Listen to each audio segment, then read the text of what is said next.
नमस्कार, मी सी ए रोहन सरला रमाकांत पिंगळे. माझ्या सी ए रोहन पिंगळे या यूट्यूब चॅनलवर आपल्या सर्वांचं मनपूर्वक स्वागत. सुप्रभातम.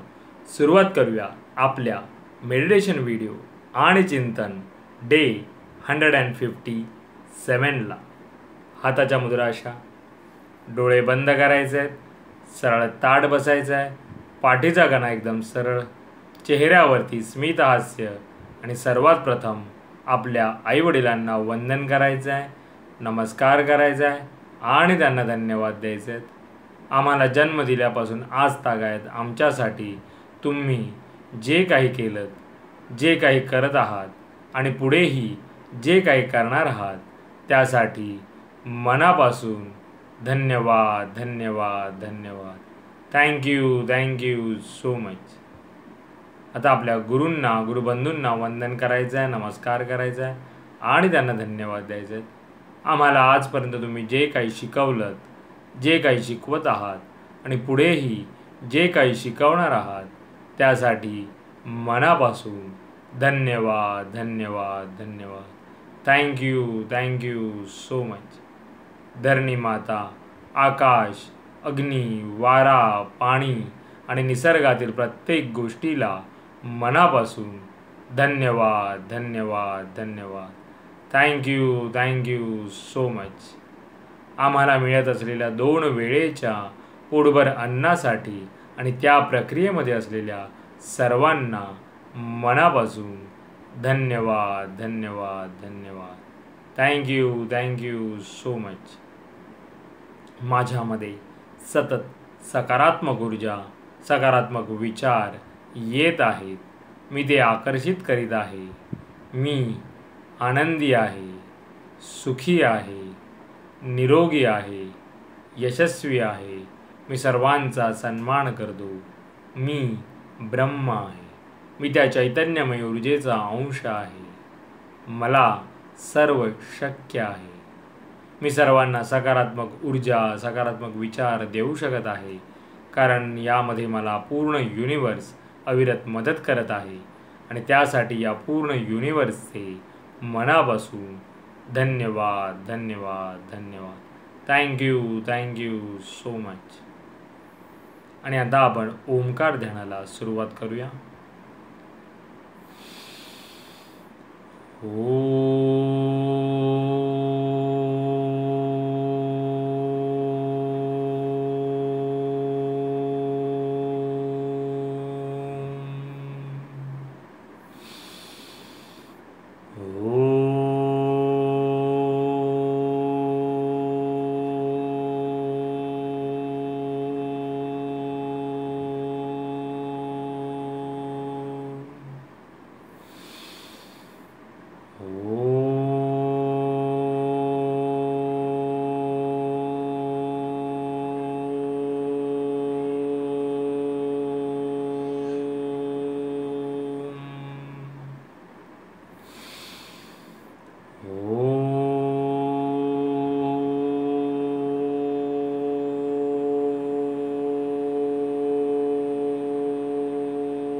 आणि आता आपण थोडा वेळ अनुलोम विलोम करूया.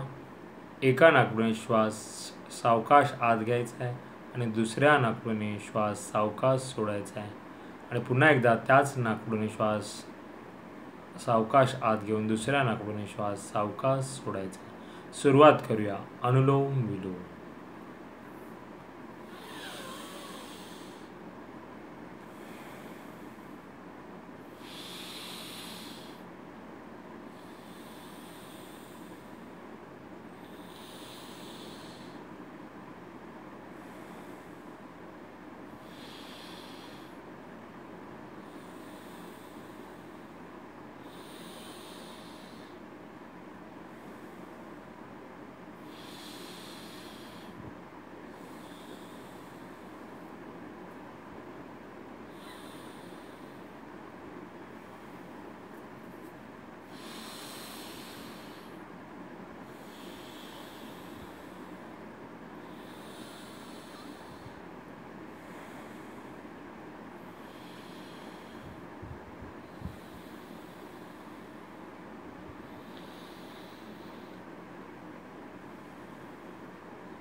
आणि आता आपण 1 ते 1.5 मिनिटाचं मौन ध्यान करूया.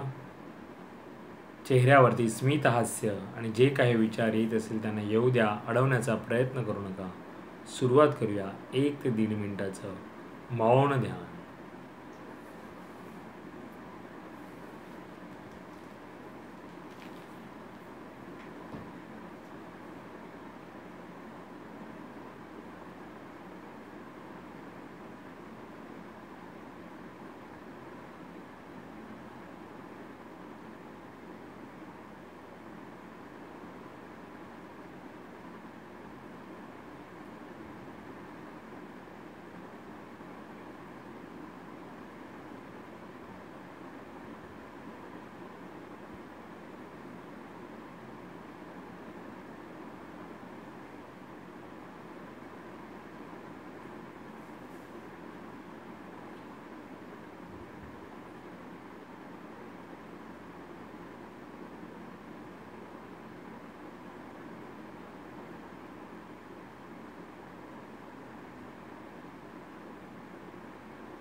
धन्यवाद धन्यवाद धन्यवाद. Thank you so much. आणि आता आपण गणपती स्तोत्र म्हणूया. श्री गणपती स्तोत्र. साष्टांग नमन हे माझे गौरीपुत्रा विनायका, भक्तीने स्मरता नित्य आयु कामार्थ साधवी. प्रथमनाव वक्रतुंड, दुसरे एकदंत ते, तिसरे कृष्ण पिंगाक्ष, चौथे गज वक्रते, पाचवे लंबोदर, सहावे नावते, सातविघ्न राजेंद्र, आठवे धूम्र वर्णते, नववे श्री भालचंद्र, दहावे श्री विनायक, 11वे गणपती, 12वे श्री गजानन.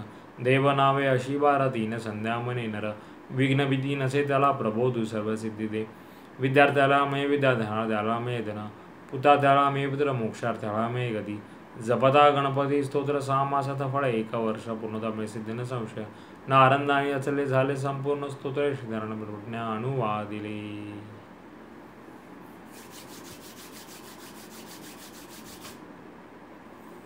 सावकाश डोळे उघडायचे.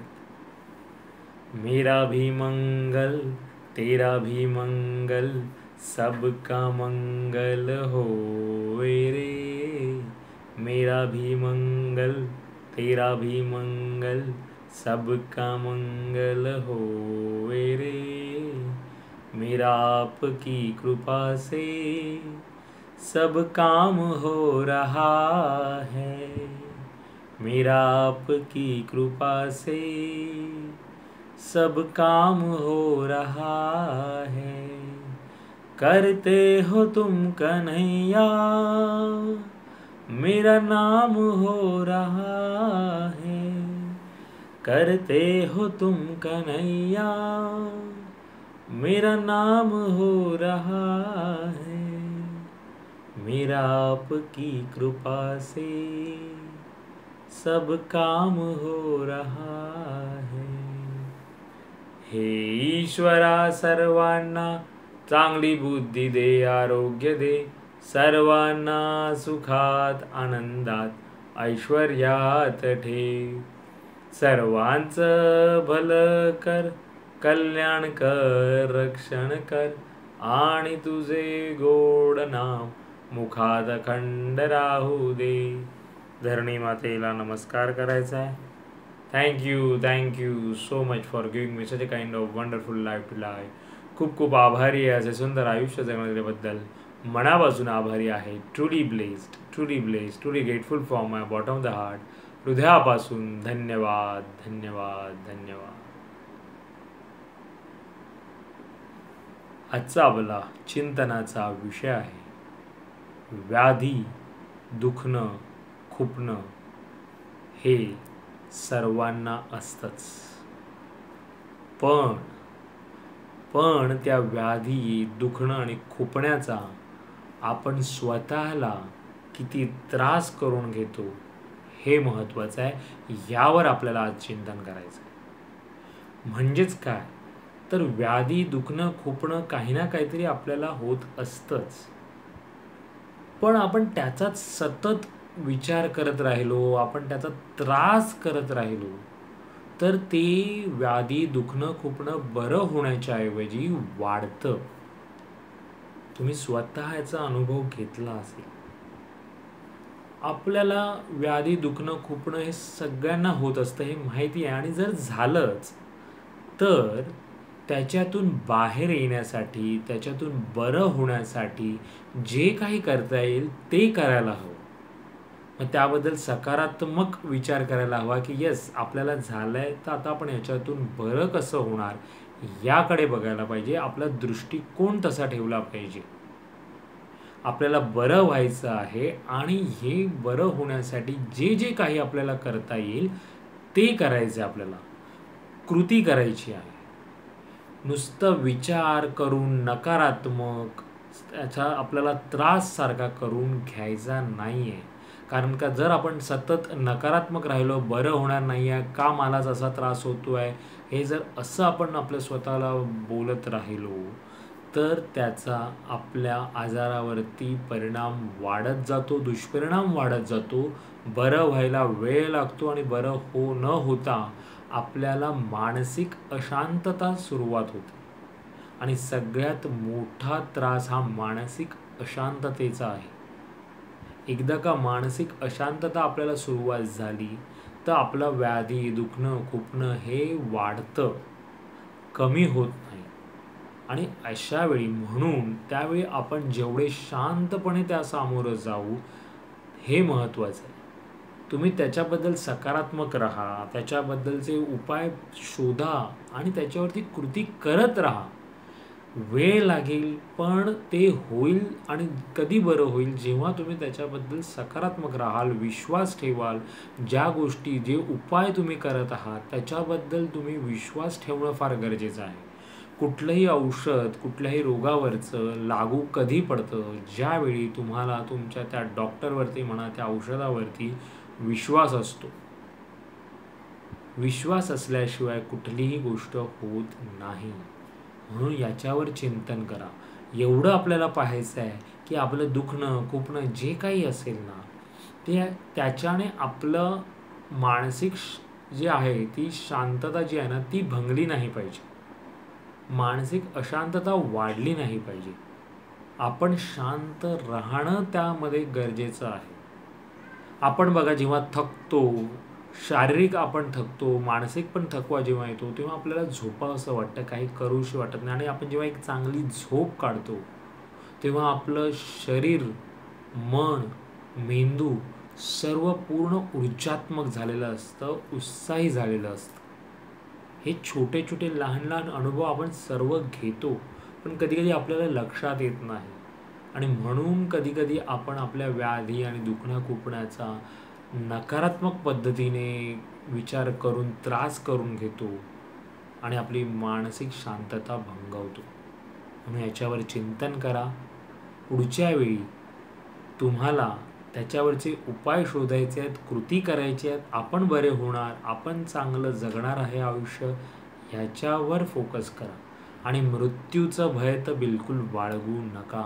मृत्यू हा सर्वांना अटळ आहे, तो येणारच आहे. त्यामुळे हे काही झालं आहे तर त्याच्यामुळे बापरे, मला काय होईल, काय होईल, काय होणार आहे. जर आपण जन्म घेतलाय तर आपल्याला इथून जायचं आहे. मृत्यूला दुसरा ऑप्शन नाही. मृत्यू हा अटळ आहे. जे काही जीव इथे आपल्या पृथ्वी तलावर आहेत त्यांना सर्वांना मृत्यू हा अटळ आहे. त्यामुळे हसत राहा, आनंदी राहा, सकारात्मक राहा आणि याच्यावर चिंतन करा. पुन्हा भेटू उद्या एका नवीन विषयासोबत. तोपर्यंत नमस्कार.